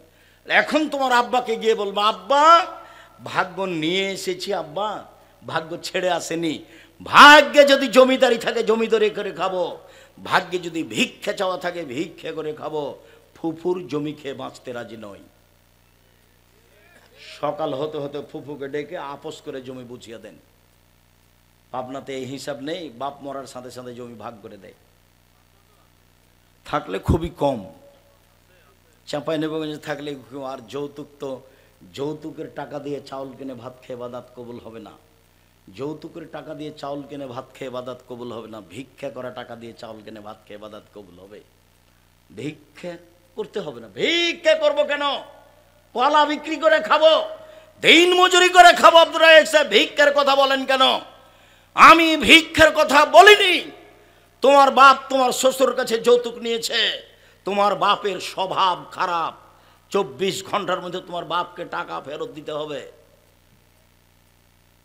সাইকেল মোটরসাইকেল টাকা পয়সা খাট খাটলা যা নিয়েছ নেহায়াত আল্লাহ হারাম, আগামীকাল সন্ধ্যা হতে হতে ফেরত দিতে হবে। পরের জিনিস নিয়ে মাতাব্বরি করো না, কাজ করে খাও। দিন গেলে বিকালবেলায় শ্বশুরকে একটা লুঙ্গি কিনে দিও, আব্বা অনেক কষ্ট করে মেয়ে মানুষ করে আমার হাতে দিয়েছেন, আপনার জন্য আমি একটা উপহার লুঙ্গি নিয়ে এসেছি, গরিব মানুষ, তোমার জন্য একটা মনে বল থাকবে। মানুষের টাকা নিয়ে দিন কাটাও কেন? সেটা তো হারাম। বলছিলাম সম্মানিত দিনী ভাই বোন, সদাচরণ, আবু হুরায়রা রাদিয়াল্লাহু তাআলা আনহু বলেন রাসূল সাল্লাল্লাহু আলাইহি সাল্লাম বলেছেন আল মুমিন লিল মুমিন কাল বুনিয়ান ইয়াসুদ্দু বাজুহু বাজান সুমা সাব্বাকা বাইনা আসাবি, বুখারী মুসলিম। আল্লাহ রাসূল বলছেন একজন মুমিন আর একজন মুমিনের সাথে এইরকম, একজন মুসলমান আর একজন মুসলমানের সাথে এইরকম, সুমা সাব্বাকা বাইনা আসাবিহি, প্রাচীরের মতো, এইরকম প্রাচীরের মতো। তারপর প্রাচীর দেখাচ্ছেন, ডান হাতকে বাম হাতের আঙ্গুলের মধ্যে ঢোকালেন, দেখেন দেখেন মহিলার দেখতে পাই কি না, আঙ্গুল যেমন একটা আর একটার মধ্যে ঢুকে গেল, সারা পৃথিবীর মুমিন মুসলমান এরকম একসাথে এইভাবে থাকবে। দেখেন একজন আর একজনকে মানতেই পারে না। আর ফেসবুক তো আমি চালাতে পারি না, আমি তোর মোবাইল রিং হলে খালি অন করতে পারি, আপনার নামটা আমি সেভ করতে পারি না, খালি আমি শুনি যে এগুলো মানুষে বলছে। মোমেন এইভাবে, একথা আল্লাহ রসুল উদাহরণ দিয়ে দেখাচ্ছে। আর একটা দেখেন, আল্লাহ রসুল বলছেন আল মুমিন লিল মুমিন কারাজুলিন ওয়াহিদ, সারা পৃথিবীর মুমিন মুসলমান একজন। ইনিস্তাকা আইনহু ইস্তাকা কুল্লহু, যদি চোখে ব্যথা হয় সম্পূর্ণ শরীরের লোকটা ব্যথা বুঝে। একজন যদি বিপদে পড়ে প্রতিবেশী সব মুমিন বিপদ বুঝবে। ভাইজান কি করা লাগবে? রাত 12টায় বাড়িতে চিল্লাচিল্লি, তাড়াতাড়ি প্রতিবেশী হিসাবে উঠে, ভাইজান কি করতে হবে? অ্যাম্বুলেন্স আনতে হবে। কি হয়েছে? ডাক্তার ডাকতে যাব। এর নাম হলো প্রতিবেশী, এর নাম হলো ভাই ভাই। একেবারে একজন বিপদে পড়েছে আর একজন জানতে পেরে বলছে ঠিক হয়েছে, ঠিক হয়েছে, উচিত হয়েছে। আমি গরু জবাই করতে দেখেছি নিজ চোখে।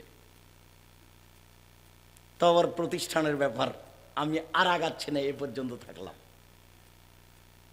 আমি নিজে হাতে গরু জবাই করতে দেখেছি। ইমান কবে বিক্রি হয়ে গেছে কি বুঝাতে চাচ্ছে না আমাকে, তাহাজ্জুদ পড়ে। কিছু না বুঝলেও কোরআন হাদিস মোটামুটি ভালো বুঝে আলহামদুলিল্লাহ আপনাকে আমি সঠিক পথ দেখাতে পারবো। কোরআন হাদিসের ব্যাপারে এটা আমার দৃঢ়তা কাজ করে ইনশাআল্লাহ। অতএব আপনি আমার দিনী ভাই, আপনি আমার দিনী বোন, আপনাকে আমি অনুরোধ জানাচ্ছি, মুখ খারাপ করে কাউকে কিছু বলে নিয়ে দিন কাটাবেন না। আচরণ খারাপ করে কাউকে কিছু বলে নিয়ে দিন কাটাবেন না। ক্ষমতা দেখিয়ে আরেকজনের সাথে কথা বন্ধ করে দিন কাটাবেন না। দল সংগঠন করে মানুষের ভিতরে হিংসা বিদ্বেষ তৈরি করে আরেকজনকে খাটো করে অপমান করে দিন কাটাবেন না, কিছুই হবে না। দিন শেষে দেখবেন যে আপনি মারা গেছেন, সব থেকে গেছে। সব আমল এভাবেই থেকে গেল, দিন ছেড়ে চলে যেতে হলো পৃথিবী। কত লোক আমাদের চোখের সামনে চলে গেল, আপনি বিবেচনা করলে দেখবেন কত খালা ফুফু মা বোন আত্মীয় স্বজন সব চলে গেল চোখের সামনে। সবাই নিজ নিজ আচরণ রেখে চলে গেছে। এই জন্য সবাই যেন ভালো বলে কিভাবে করতে হবে, কিভাবে চলতে হবে। ছাড় না দিলে পরস্পর ভালোবাসা টিকবে না। আমার কিসের কম আছে? আমি ওর চেয়ে কী কম? বাড়িঘর নেই আমার, জমি জায়গা নেই আমার, তার পিছে পড়তে হবে, তার হাত ধরতে হবে, তার সাথে কথা বলতে হবে। কিসের ঠেকা বেঁধেছে? এইগুলো হলো গর্ব, এগুলো হলো অহংকার। আপনি মাটির মানুষ, বাস যেই সামনে আসবে তার কাছে ক্ষমা নেবেন, নিজে যে ক্ষমা নেবেন। মান তো উপরওয়ালা দিবে। মান কে দিবে? উপরওয়ালা দিবে। আপনাকে আবার আমি বলে কথা কষ্ট দিতে চাইনি। জামিয়া সালাফে প্রত্যেক দিন বিকালে আমি অনুমান করেছি 50,000 থেকে লাখ টাকা বিল লাগে প্রতিদিন। লেবার মিস্ত্রি, টিন মিস্ত্রি, কাঠ মিস্ত্রি, সিমেন্ট মিস্ত্রি, কত যে মিস্ত্রি আছে, প্রায় সব জমি কিনা, প্রায় সব কিনা। আর বেতন লাগে 32 লক্ষ টাকা মাসে, 32 লক্ষ। যে রূপগঞ্জে যে জমি মসজিদটা তৈরি হচ্ছে, 2 একর জমির ওপরে, 6 বিঘা জমির ওপরে, যার একতলাতে 10,000 মানুষ সালাত আদায় করতে পারবে। সব জমিগুলো কিনা, 3 লক্ষ টাকা শতক আছে, 200 শতক, পুরো প্রায় 100 বিঘা জমি। তা আমি তো নিঃস্ব মানুষ, আমি তো কোনো ব্যবসা করি না। আমি হচ্ছি রাজশাহী চাঁপাইনবাবগঞ্জের কচুর পাতার পানি, টলমল টলমল, এই পড়লো এই পড়লো এই পড়লো। আমি ব্যক্তিগত কিছু না। জামিয়া সালাফে কোনো বিত্তশালী দিয়ে চলে না। জামিয়া সালাফে বৈদেশিক কোনো পয়সা দিয়ে চলে না। জামিয়া সালাফে কোনো সংস্থা দিয়ে চলে না।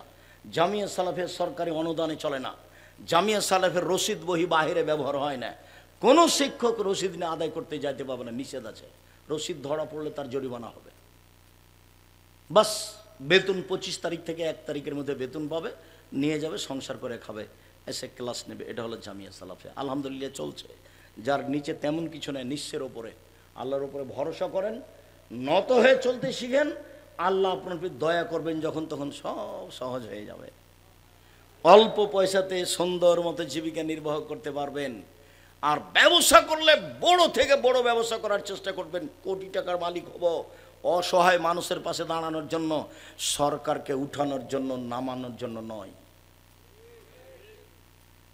অসহায় মানুষের পাশে দাঁড়িয়েই জান্নাত কিনবো, এই জন্যই টাকা ইনকাম করছে, দিন রাত চিন্তা ভাবনা করছে।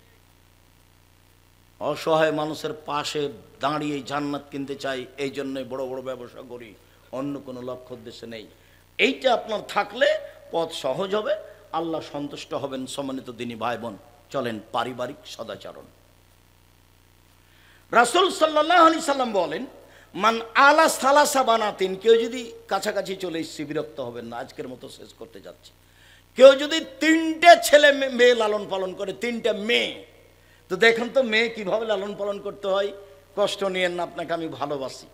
1, আল্লামাহুন্না, মেয়েকে বিদ্যা শিখিয়ে দিল। 2, আদ্দাবাহুন্না, মেয়েকে শিষ্টাচার শিখিয়ে দিল। বলেন তো ভাইজান, শিষ্টাচার কি জিনিস? আপনি মাথায় টুপি দিয়ে আছেন, আপনার মেয়েটা স্কিন পায়জামা পরে আছে, এটা কি শিষ্টাচার? আপনার মেয়েটা মাথার চুল ছোট করে আপনার সাথে আছে, আপনি হাজি মানুষ, এটা কি শিষ্টাচার? আল্লাহ নবী বলছেন মেয়েকে শিষ্টাচার শিখিয়ে দিল। 3, আহসানা আলাইহিন্না ইলাইহিন্না, তার সাথে ভালো আচরণ করলো। কোনো সময় মেয়ের সাথে খাস্টা মেষ্টা আচরণ করবেন না, সাবধান। মেয়েকে বারবার আদর করবেন, আম্মু বলবেন, বারবার আদর করবেন। খারাপ দেখছেন, তারপরে আপনি ধৈর্যের পরিচয় দিয়ে ভালো করার চেষ্টা করবেন। দিন রাত খবর নিচ্ছেন, ঢাকা বিশ্ববিদ্যালয়ে মেয়ে পড়ে, আম্মু কেমন আছো, আম্মু কেমন আছো, আম্মু টাকা পয়সার প্রয়োজন হলে বলবে, বলছেন। হঠাৎ একদিন শুনছেন ভাতিজা বলছে, চাচা জানেন কি হয়েছে? তো খালেদা বের হয়ে চলে গেছে, এখন বিশ্ববিদ্যালয়ে নেই। তখন আপনি বলছেন, তোকে ত্যায্যপুত্র করলাম, তোকে ত্যায্যপুত্র করলাম, তোকে ত্যায্যপুত্র করলাম। তোকে যদি পাই তাহলে যমুনা নদীতে কেটে ভাসাবো, বাপে বলছে। ত্যায্যপুত্র বললে কে মেয়ে ত্যায্যপুত্র হবে? মরলে মেয়ে জমি নিয়ে নেবে। বের হয়ে গেছে যেখানে সেখানে বিবাহ দিয়ে দেন, পথ সহজ, তাড়াতাড়ি যান। গিয়ে বলবেন, চোর চান্ডাল যা হয়ে গেছে, মান ইজ্জত আর নদী ধরার চেষ্টা করিয়েন না। যত রাগ করে থাকবেন তত জেনা, যত রাগ করে থাকবেন তত জেনা। 10 ছেলের মা হলো জেনা। এমন কোনো পথ নেই তাকে বৈধ করতে পারে। আপনাকে যেতে হবে, 2 জন সাক্ষী নিয়ে বলতে হবে ছেলেটাকে যে আমি তোমাদের বিবাহে সম্মতি জানালাম, এই যে আমার 2 জন সাক্ষী, বাস এখন সংসার ঠিক আছে। কোর্টের বিবাহ বাতিল, কোর্টের বিবাহ বাতিল, কোর্টের বিবাহ বাতিল। কোর্টে বিবাহ হওয়ার পর যদি 10টা ছেলে হয়, 10টাই ছেলে অবৈধ। বাপ মারা গেলে তার ভাই দিয়ে বিবাহ পড়াতে হবে, তার ভাই মারা গেলে তার নিজের ছেলে যেগুলো অবৈধভাবে হয়েছে তাকে মালিক করে বিবাহ পড়াতে হবে। বিবাহ পড়াতেই হবে, বুড়ি হয়ে গেলেও কোনো পথ নেই, না হলে এটা বৈধ করার কোনো পথ নেই। রাসূল সাল্লাল্লাহু আলাইহি ওয়াসাল্লাম না করেছেন। আইয়ো ইমরাতিন নাকাহাত বেগেরা ইজনে ওয়ালিহা ফানিকাহুহা বাতিল, ফানিকাহুহা বাতিল, ফানিকাহুহা বাতিল। যে কোনো মহিলা নিজে বিবাহ করলো অভিভাবক ছাড়াই, সে বিবাহ বাতিল, সে বিবাহ বাতিল, সে বিবাহ বাতিল। শোনেন, পাবনার ঘরের খবর জানা নেই, রাজশাহীর আছে, চট্টগ্রামের আছে, বরিশালের আছে। কি ঘরের খবর? রাজশাহীতে বলে বিবাহের সময়তে উকিল বাপ লাগে। তো বাপ বেঁচে থাকলেন, উকিল বাপ হারাম, এটা মনে রাখবেন। উকিল বাপ চিরদিনের জন্য হারাম। আব্দুর রাজ্জাক সাহেব, লজ্জা পাচ্ছি তো, আমার বড় ভাই আছে, আমার বড় ভাই উকিল হোক। জি না, আপনার কম বুদ্ধি আছে, আর আপনার বড় ভাই চৌকুস, তারপরে আপনি উকিল। আর চট্টগ্রামে বিবাহের দিন থেকে উকিল বাপই বাপ, সেদিন থেকে আসল বাপ বাতিল। উকিল বাপ তার বাড়িতে আসে, তার বাড়ি থেকে যায়, মেয়েকে নিয়ে আসে, সেদিন থেকে উকিল বাপ হয়ে গেছে। চট্টগ্রামের খবর বলছে, এবারে নগদ। কত নোংরা নীতি। আমি পাবনার খবর জানা নেই, চাঁপাইনবাবগঞ্জে বিবাহের শুরু থেকে শেষ পর্যন্ত এমন একটা কাজ নেই যেটা যায়, সবই হারাম। শুরু থেকে শেষ পর্যন্ত মেয়ে দেখা থেকে নিয়ে, বিবাহ পড়া থেকে নিয়ে, অলিমা থেকে নিয়ে, ক্ষীরকাচি বরহন্তা আমাটা থেকে নিয়ে যা কিছু আছে একটাও জায়েজ নয়। আমার একাধিক দিনের দেখা। এদিকে দেখেন, মেয়েকে বিদ্যা শিখিয়ে দিল, বাপের জিম্মেদারি। 2, মেয়েকে শিষ্টাচার শিখিয়ে দিল, বাপের জিম্মেদারি। 3, মেয়ের সাথে ভালো আচরণ করলো। কুন্নাল্লাহু হেজাবান মিনান নারে ইয়াউমাল কিয়ামা, সেই দিন মেয়ে বাপের জন্য জাহান্নাম থেকে অন্তরাল হয়ে যাবে। এদিকে দেখেন, জাহান্নাম থেকে অন্তরাল হয়ে যাবে। মেয়ে তিনটে দাঁড়াবে মধ্যে, ওই দিকে আছে জাহান্নাম আর এদিকে আছে বাপ। মেয়েরা আল্লাহকে বলবে, আমার আব্বাকে আগে জান্নাতে দিতে হবে, তারপরে কোনো কথা। মেয়েরা কঠিনভাবে বেঁকে যাবে বিচারের মাঠে আল্লাহর সামনে, আমার আব্বাকে জান্নাতে দিতেই হবে, তারপরে কোনো কথা। এইভাবে দাঁড়াবে মেয়েরা। ওদিকে আছে জাহান্নাম আর এদিকে আছে মেয়ের পিতে, আর মধ্যে আছে তিনটে মেয়ে। তো একজন বলছে, আব্দুর রাজ্জাক সাহেব, একটা মেয়ে হলে কি হবে, একটা মেয়ে? তো আমি বললাম যে আপনাকে তো আমি বলেছি ভাইজান, কম ছেলে মেয়ে নেবেন না, খুব লস। একটা ছেলে একটা মেয়ে নেওয়া খুব লস। ছেলে মেয়ে যদি বেশি হয় টাকা পয়সা বেশি হবে। কেউ ঢাকায় থাকবে, কেউ সৌদি আরব, কুয়েত, কাতারে থাকবে, টাকা ইনকাম করবে। কেউ ঢাকায় ব্যবসা, চট্টগ্রামে ব্যবসা, পাবনায় ব্যবসা করবে, টাকা পয়সার অভাব নাই। খালি ঢাকাওয়ালা ডাকবে, আম্মু এখানে আসেন তো, কালকে আসতে হবে। যে চট্টগ্রামে বলছে, আম্মু কালকে আপনি আসবেন, ওর পাবনায় থাকা হবে না। পাবনার ছেলে বলছেন, না না না না, আম্মা আমার কাছে থাকবে। দেখছেন সম্মান? একটা ছেলে দুনিয়ার বদ শয়তান। ও বলছে যে বাপ যদি না মারে তো মায়েরা জমি দখল করবো, তাই বলছে। এই পথে যাবেন না। ছেলে মেয়ে বেশি যদি হয় টাকা বেশি হবে, ছেলে মেয়ে যদি বেশি হয় তাহলে দুই একটা মারা যাবে। যেমন আপনারা নিজেরা 10-12 ভাই বোন, 3-4টা মারা গেছে, 2-3 জন মারা গেছে, 5-7 জন আছেন। এইটা বাপের মায়ের জান্নাতে যাওয়ার খুব বড় পথ এবং শক্ত পথ, শক্ত, কঠিন শক্ত পথ। মেয়েরা বাপকে জাহান্নামে যেতেই দিবে না 3 জন। তো 2 জনের ব্যাপার আল্লাহ রাসূল বলেছেন, মান আলা জারিয়াতাইনে, কেউ যদি 2টা মেয়ের লালন পালন করে, হাত্তা তাবলুগা, বড় হওয়া পর্যন্ত, বিবাহ দেওয়া পর্যন্ত, ফাহুয়া আনা ফিল জান্নাতে হাকাজা, তাহলে সেই পিতার আমি জান্নাতে এইভাবে থাকবো। সুম্মা সারা বিসাবাব অলস্তা, মধ্যমা আঙ্গুল এবং তর্জনী জমা করে দেখালেন। তর্জনী আর মধ্যমা যেভাবে জমা ধরে আছে, এই 2টা মেয়ের সাথে ভালো আচরণ করে যেই বাপ লালন পালন করেছে, সেই পিতার আমি মুহাম্মদ সাল্লাল্লাহু আলাইহি সাল্লাম জান্নাতে এইভাবে থাকবো। 10টা ছেলে লালন পালন করলে এক নেকি হবে না। তো আব্দুর রাজ্জাক সাহেব পড়াবো কেন? জন্ম দিয়েছেন এই জন্য। নইলে যা পাপ করবে সব আপনার, যা পাপ করবে সব আপনার। খুব শক্ত হতে হবে ছেলে মেয়ের উপরে। মেয়ে লালন পালন করেন, খালি জান্নাত, নগদ জান্নাত। মেয়ের সাথে সদাচরণ, কোনো সময় মেয়ের সাথে খাস্টা মেস্টা আচরণ করবেন না, মেয়েকে মারতে যাবেন না। মেয়ে বের হয়ে চলে গেলে মন খারাপ করবেন না, গিয়ে বিবাহ দিয়ে দেন। রাগ করে যে কয়েক ঘন্টা আছেন, সে কয়েক ঘন্টা বিপদ। মেয়েকে বিশ্ববিদ্যালয় ভাবে পড়াতেই হতো না, আর ডাক্তারি শিখাবেন মেয়েকে। মাথার বুদ্ধি তো ভালো, কিন্তু ডাক্তারের, মহিলা ডাক্তারের ব্যবস্থা না থাকলে হবে? আপনি খোঁজ খবর নিয়ে দেখেন তো, অনেকগুলি ছেলের সাথে আপনার মেয়েও থাকে। উলঙ্গ অবস্থায় মেয়েটাকে ফেলে রাখা হয়েছে, অপারেশন করবে, সেই জন্য আপনার মেয়েও আছে, তার বন্ধু বান্ধব আছে, তারা হাসি মজাক করছে, এর নাম শিক্ষা। আপনি ভালো জায়গাতে দিয়ে মেয়ে ডাক্তারি করান, ব্যবস্থা না থাকলে নেই তো নেই। পুরুষ ডাক্তারদের চিকিৎসা নেওয়া যাবে, হাদিস বুখারী মুসলিম। আপনি চিকিৎসা নিয়েন না, ভালো কথা তো। রোগ ব্যাধি হবে জান্নাত দেওয়ার জন্য। আল্লাহ রাসূল বলছেন যে পৃথিবীর মানুষ শুনে রেখো,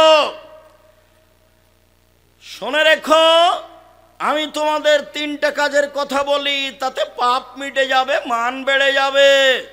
পাপ মিটে যাবে, মান বেড়ে যাবে। পাপ মিটে যাবে, মান বেড়ে যাবে। 1, পায়ে হেঁটে মসজিদে গেলে। 2, সুন্দর করে ওযু করলে। 3, মসজিদে বসে বসে সলাতের পরে জিকির আজকার করলে। পাপ মিটে যাবে, মান বেড়ে যাবে। পাপ মিটে যাবে, মান বেড়ে যাবে। এই কথা বলার পরে বলছেন, আরে শোনো, ওয়াকানা মিন খাতিতাকা ইমান ওয়ালাদাত উম্মুহু, লোকটা হয়ে যাবে সেই দিনের মতো যেদিন তার মা তাকে জন্ম দিয়েছে, নিষ্পাপ হয়ে যাবে। মসজিদে বসে বসে তাসবিহ তাহলিল করলে, পায়ে হেঁটে মসজিদে গেলে, সুন্দর করে ওযু করলে, লোকটা হয়ে যাবে সেই দিনের মতো যেদিন তার মা তাকে জন্ম দিয়েছে, নিষ্পাপ হয়ে যাবে। 1, 2, কে যদি হজ করে হজ কবুল হয় তাহলে হয়ে যাবে সেই দিনের মতো যেদিন তার মা তাকে জন্ম দিয়েছে, নিষ্পাপ হয়ে যাবে। 3, কারো যদি অসুখ বিসুখ হয় তারপরে বলে আলহামদুলিল্লাহ, তাহলে সে হয়ে যাবে সেই দিনের মতো যেদিন তার মা তাকে জন্ম দিয়েছে, নিষ্পাপ হয়ে যাবে। বুখারী মুসলিমের হাদিস, আল্লাহ রাসূল বলছেন কারো গায়ে যদি জ্বর হয় তাহলে তার শরীর থেকে পাপ ঝরে যায়। কামারের হাপড়, কর্মকারের হাপড়ে ভাটিতে লোহা স্বর্ণ চাঁদি দিলে লাল হয়ে গেলে লোহা স্বর্ণ চাঁদির ময়লা যেভাবে ঝরে যায়, মানুষের গায়ে জ্বর হলে তার পাপ সেভাবে ঝরে যায়। বুখারী মুসলিমের হাদিস। নিষ্পাপ হয়ে যায়। ছেলে মেয়েকে লালন পালন করলে মেয়েরা তার জন্য জাহান্নাম থেকে অন্তরাল হয়ে যাবে, নবীর সাথে জান্নাতে থাকতে পাবেন মেয়েকে লালন পালন করে। এতিম যদি লালন পালন করেনি এতিম, তাহলে আপনি নবীর সাথে থাকবেন। তবে সুমা ফাররাকা বাইনাহুমা, আঙ্গুল দুটি এভাবে দেখালেন কিন্তু একটু ফাঁকা করলেন। এতিমের লালন পালন করলে রাসূলের সাথে থাকবেন তবে একটু দূরে। আর মেয়ে যদি লালন পালন করেন তাহলে এই, আর যদি 3টে করেন তাহলে এইটা। বোঝা যায় না? এগুলো আমি বলিনি, এগুলো কে বলেছেন? মুহাম্মদ সাল্লাল্লাহু আলাইহি সাল্লাম বলেছেন। দেখেন আপনি উপদেশ বইয়ে সদাচরণ নারীদের সাথে শুনুন, পারিবারিক সদাচরণ কয়েকটা, শেষের দিকে চলে আসলাম। পারিবারিক সদাচরণ। আয়েশা রাদিয়াল্লাহু তাআলা আনহা বলেন রাসূল সাল্লাল্লাহু আলাইহি সাল্লাম, আমি একটা গিলাসে পানি পান করে রাসূলের হাতে দিতাম, ওয়ানা হাইজ, তখন আমি ঋতুবতী।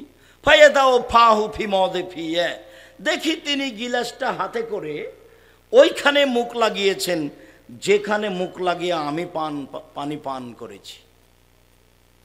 স্ত্রীর সাথে সদাচরণ। পক্ষান্তরে হিন্দুরা বলেছে মেয়েদের জমি দিতে হবে না, মেয়েরা বাপের জমি পাবে না, ওরা নারীদের সাথে ভালো আচরণ করেনি।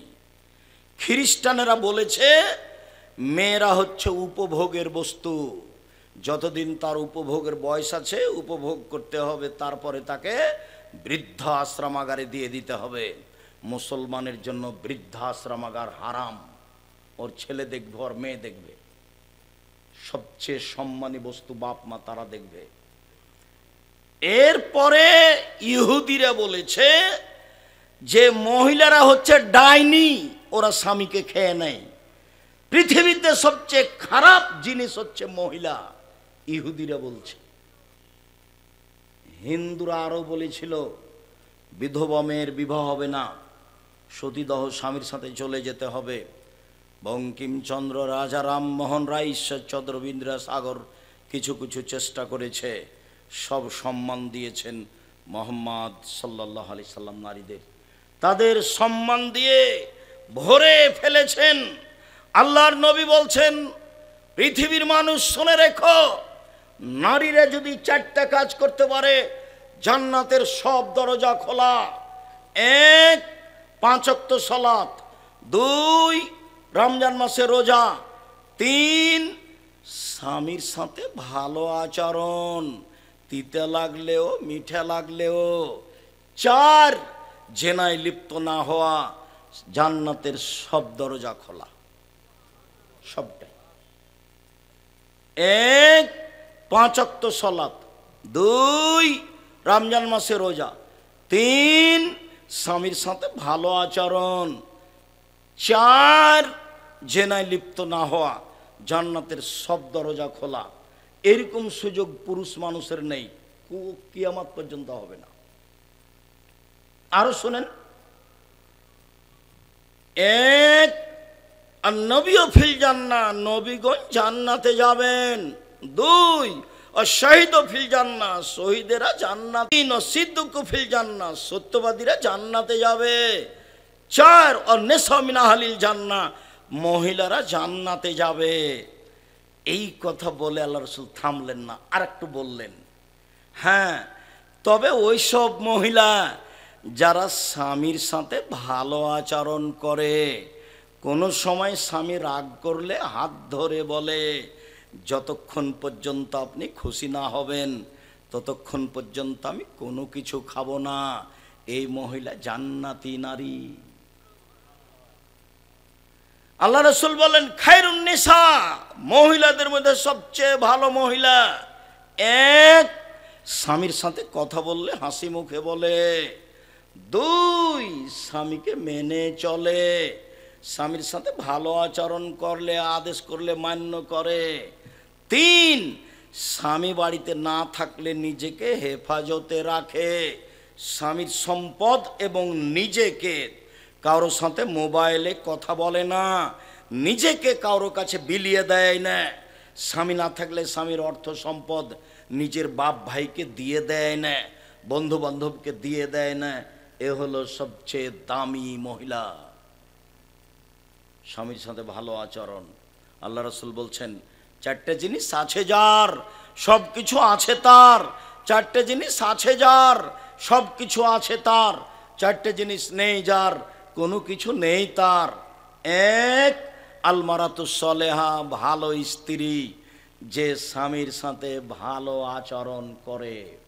দুই, ভালো প্রতিবেশী। প্রতিবেশী কাকে বলে জানেন? প্রতিবেশীর ছেলেটা, আপনার ছেলেটা এভাবে খাওয়ার পানিটা প্লেট থেকে চালিয়ে দিয়েছে, আর প্রতিবেশীর দেওয়ালে গিয়ে লেগে গেছে, এই যে লেগে গেল। তিন, আলমারকাবুল হানি, একটা ভালো গাড়ি, যে গাড়ির চাকা নষ্ট হয় না, যে সাইকেলের চেন পড়ে না, যেই গরু ঘাড়ে জোয়াল দিয়ে ফেলে দেয় না, ভালো বাহন। ভালো বাহন যার, সুখময় জীবন তার। চার, আল বাইতুল ওয়াসে, প্রশস্ত ঘর, অন্তত মেহমান যে ঘরে বসবে সে ঘরটা বড় করবেন। আর বহু পুরাতন কথা এখানে বলে রাখলাম একটা, বাপের স্বভাবে ফিরে যাবেন চিরদিন। বাপের স্বভাবে। আব্দুর রাজাক সাহেব, বাপের স্বভাব মানে কেন? আপনার আব্বা ইশার সলাত আদায় করে যখন মসজিদ থেকে বের হতো, তখন দেখতেন মসজিদে ওদিকে ওদিকে একটা মুসাফির, ও মুসাফির ভাই, বাড়ি কোথায়? ফরিদপুর। কোথায়? ভাঙা। রাতে খেয়েছেন? জি না। চলেন আমার সাথে।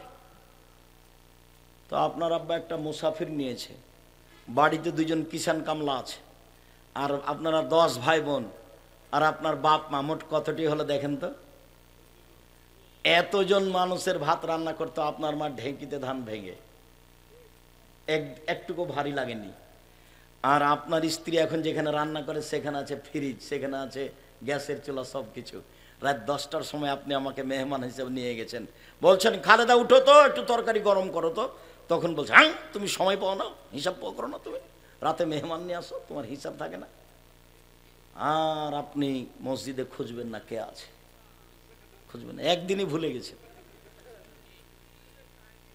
আর 150-200 চাউল রান্না করবেন না, আপনার মা 1.5-2 কেজি চাউল রান্না করতে, আপনি অন্তত 1 কেজি করবেন। সারাদিন ফকিরে খাবে, বিকালে ছাগল মুরগি খাবে, গরুতে খাবে, উপরে রেখে দিলে পাখি খাবে। 150 চাউল রান্না করেছেন, ঠিক দুপুরে মেহমান এসেছে, তখন বলছেন, আপনার স্ত্রী বলছে যে চানাচুর বিস্কুট দিয়ে পার করে দাও, চানাচুর বিস্কুট দিয়ে বিদায় করে দাও। এই চরিত্র নোংরা, এই চরিত্র ত্যাগ করতে হবে। আপনার মায়ের 80 বছর বয়স, আপনি ঢুকছিলেন দরজায়, তখন একটা বৃদ্ধা মহিলা ভিক্ষে চেয়ে খেতে চেয়ে বসে আছে, আপনি বলছেন সরো সরো, হিসেব পায় না, রাস্তা ঘেরে বসে আছে। তখন আপনার মা ওই দিক থেকে বলছেন, না বেটা, না বেটা, ফকিরকে এভাবে বলতে হয় না আব্বু, একটু খাওয়ার দিলি চলে যাবে। আপনার আম্মা এই কথা বলছেন, আর আপনি এই কথা বলছেন। স্বভাব ত্যাগ করেন। আপনার স্ত্রীকে মায়ের স্বভাবে ফিরে যেতে হবে, ফকির মিসকিনকে খেতে দিতে শিখতে হবে। আপনাকে আপনার পিতার স্বভাবে ফিরে যেতে হবে, অসহায় মানুষকে খেতে দেওয়া শিখতে হবে। যারা আপনারা ব্যবসায়ী, কাজের লোককে বলে দিবেন, এই শোনো, গাড়িতে উঠার আগেই 20 টাকার নোট সব খুচরা রাখবা। ছেলেরা শুনো, তোমার মাকে বলে দিবে, আম্মা আমি যখন বাড়ি থেকে বের হবো তখন আমাকে 50 টাকা 100 টাকা খুচরা টাকা দিবেন আম্মা। যখনই ফকির সামনে আসে তখন আপনি বলেন মাফ করো, মাফ করো। এ কোন স্বভাব? আপনি যদি 10 টাকার নোট 500 টাকা নেন তো সারাদিন দিয়ে শেষ করতে পারবেন না। ড্রাইভারকে বলে রাখবেন আমার গাড়ি কোনো সময় যেন খুচরা টাকা থেকে খালি না হয়, 3 দিন আগে আমাকে বলবে। আমার গাড়ির সামনে থেকে কোনো ফকির যেন ফিরে না যায়। সে মদ খায় আর যাই খায় না কেন, যে হাত পেতেছে তাকে আমি ফিরিয়ে দিব না। দরকার হলে 10 টাকা রাখবেন, দরকার হলে 5 টাকা রাখবেন। মানুষকে দিয়েই জান্নাত কিনবো ইনশাআল্লাহ, যা রাসূলুল্লাহ সাল্লাল্লাহু আলাইহি ওয়াসাল্লাম বলেছেন। সম্মানিত দিনী ভাই বোন, আবার আমি অনুরোধ জানাচ্ছি, আমার বোনদের বলছি, সম্মানিত দিনী বোন, আপনাদেরকে আমি অন্তর থেকে ভালোবাসি, আপনাদের পরকাল কামনা করি। মর্মে স্বামীর সাথে ভালো আচরণ করতে হবে, এই কথাই ঠিক। আব্দুর রাজ্জাক সাহেব চিরদিন শুধু স্বামীর পক্ষে বললেন, আমাদের তো বললেন না। আমার স্বামীর মুখখান তো আপনি জানেন না, ওর মুখখান এত খারাপ আমি দেখতেই পারি না। যতক্ষণ মেয়ে থাকে তখন বলি, খালেদা তোমার আব্বাকে পানি দিয়ে আসো। বৌমা যখন থাকে তখন বলি, হামিদা তোমার শ্বশুরকে পানি দিয়ে আসো। কেউ যখন থাকে না তখন 1 গ্লাস পানি নিয়ে সামনে এইভাবে রেখে চলে যায়। আমি তাকাতে পারি না, তার মুখখানে এত খারাপ। এরপরেও আপনি আমার দিনী বোন, আপনাকে আমি বলি, কথা না বলে ঝুলন্ত থাকবেন না। হয় সংসার ত্যাগ করেন, আর না হয় তার সাথে কথা বলেন। সংসার ত্যাগ করতে পারেন, কোনো সমস্যা নেই। কাজের কাছে গিয়ে খোলা তালাক করে নেন, তার কাছে পৌঁছে দেন, 30 দিন পর অন্য জায়গাতে বিবাহ বসেন, কোনো সমস্যা নেই। সাথে থাকলে কথা বলতেই হবে। আর আপনাকে আমি অনুরোধ করে যাচ্ছি, স্বামী হলে 5টা জিনিস লাগে। 1, যে মানের খাচ্ছেন সে মানের খাওয়াবেন। 2, যে মানের পড়ছেন সে মানের পড়াবেন। 3, স্ত্রীকে কটু কথা বলবেন না। ভুলেও বলবেন না তোমার ঠোঁটটা কালো, ভুলেও বলবেন না তোমার রংটা কালো। একবার বললে 10 বছর আপনাকে ভালোবাসবে না। ওর কথা খুব মনের থাকে এবং বুদ্ধি কম মানুষ, আপনার কথাটা ঝকঝক করে মনে রেখেছে। শ্বশুর শাশুড়িকে গালি দিবেন না কোনো দিন। একদিন যদি শ্বশুর শাশুড়িকে গালি দেন, জীবনে আর আপনাকে কোনোদিন ভালোবাসবে না। শ্বশুর শাশুড়িকে সম্মান দিয়ে কথা বলবেন। শ্বশুরের বাড়িতে গিয়ে শাশুড়ির সাথে শ্বশুরের সাথে খাস্টা মেস্টা আচরণ করবেন না। আজ থেকে যদি এরকম কথা আমি জানতে না পারি, আপনি করেন না। আপনাকে আমি অনুরোধ জানাচ্ছি, যান্ত্রিক যুগ যারা আমার সামনে আছে, যন্ত্রের মাধ্যমে যেখানে যারা সময় অবগত হবে, সব দিনই ভাই বোনকে অনুরোধ জানাচ্ছে, শ্বশুর শাশুড়ির সাথে ভালো আচরণ করতে হবে, এরাই বাপ মা। শ্বশুর শাশুড়ির সাথে সম্মান দিয়ে চলতে হবে, এরাই বাপ মা। প্রতিবেশীর সাথে ভালো আচরণ করতে হবে, এরাই আত্মীয় স্বজন, এরাই প্রতিবেশী। এরা ভালো তো আমি ভালো, এরা খারাপ তো আমি খারাপ। আমি ভালো তো এরা ভালো, আমি খারাপ তো এরা খারাপ। এই হিসাব করতে হবে। সকাল হতে হতে জায়ের হাত ধরে ক্ষমা নিতে হবে, ভাইয়ের হাত ধরে ক্ষমা নিতে হবে। আপসে কথা বলা চালু করতে হবে, বন্ধ বাতিল করতে হবে। সম্মানিত দিনী ভাই বোন, 1, যে মানের খাচ্ছেন সে মানের খাওয়াবেন। 2, যে মানের পড়ছেন সে মানের পড়াবেন। 3, কটু কথা বলবেন না। 4, মুখের উপরে মারবেন না। 5, স্ত্রীকে নিজের বাড়ি ছাড়া কোথাও যেতে দিবেন না। খালার বাড়ি যেতে পাবে না, ফুফুর বাড়ি যেতে পাবে না, মায়ের বাড়ি যেতে পাবে না। জরুরি প্রয়োজন ছাড়া বাড়ি ত্যাগ করতে পারে না। বাজার যাও তো বহু দূরের কথা। পুরুষের পরিচয় ভ্যানিটি ব্যাগ হাতে করে রাস্তা রাস্তা ঘুরে বেড়াই। এই দোকানদার এক গুতা মারে, ওই দোকানদার এক গুতা মারে। টাকা আপনি দিয়েছেন, মোহর আপনি দিয়েছেন, লোকে মারে গুতা। আপনাকে একটা খারাপ লাগে না? আপনার একটা আত্মমর্যাদা থাকা দরকার। আত্মমর্যাদা নিয়ে মানুষের মতো মানুষ হয়ে ভারাত্ম বজায় রেখে মানুষের সাথে সদাচরণ করে, স্ত্রীর সাথে সদাচরণ করে, স্ত্রীকে বাড়িতে রেখে বাকি সময় জীবন কাটানোর চেষ্টা করুন। আল্লাহ আমাদের তৌফিক দান করুক। আল্লাহুম্মা আমিন। আল্লাহ আমাদের যারা মারা গেছে তুমি তাদের কবরে